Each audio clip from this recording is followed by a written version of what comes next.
Tonight, a new wave of community collaboration is helping reduce crime in the Metro East.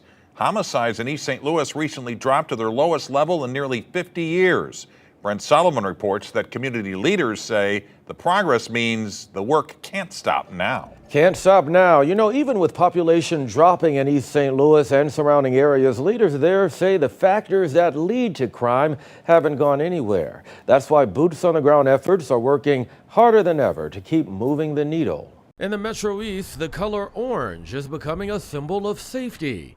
These are the street teams of the Metro East Organizing Coalition, or MEOC.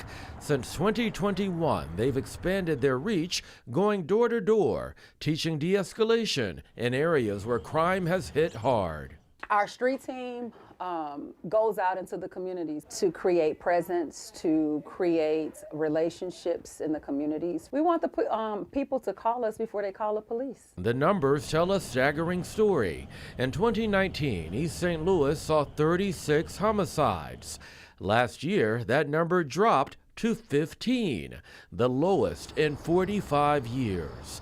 Non-fatal shootings are also down from 127 in 2020 to just 50 last year.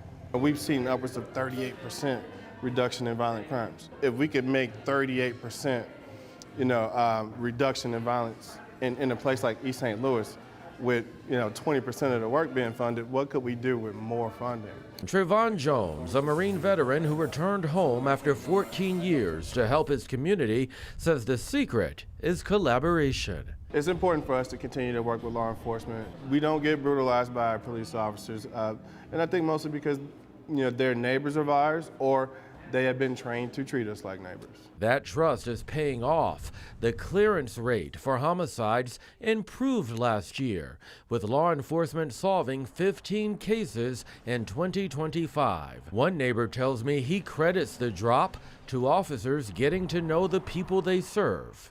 We got to keep going. That's just a marker to let us know that we're on the right track. Now, come May 8th, community groups will rally at the Illinois State Capitol to advocate for gun reform. MEOC, the group you just heard from, operates with a 10-person street team, and they could always use more volunteers. If you'd like to help, you can find the information in the As Seen on TV section of KSDK.com.